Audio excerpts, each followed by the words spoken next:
आवाज सर्वसामान्यांचा।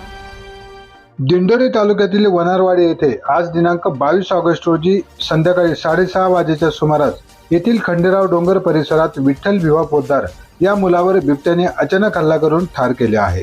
यावेळी परिसरात असलेल्या नागरिकांनी आरडाओरडा करतात बिबट्याने एकच धूम ठोकली।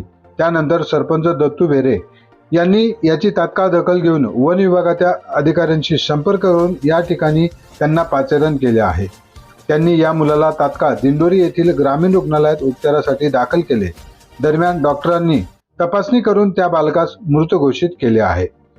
ग्रामस्थांनी यावेळी हळहळ व संताप व्यक्त करून या बिबट्याचा त्वरित बंदोबस्त करण्याची मागणी केली आहे।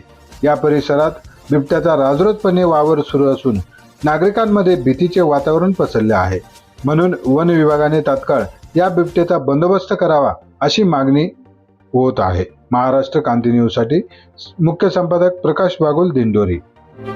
अशाच नवनवीन बातम्या पाहण्यासाठी आमच्या महाराष्ट्र क्रांती न्यूज या YouTube चॅनलला लाईक करा, सबस्क्राईब करा आणि बेल आयकॉनला प्रेस करा।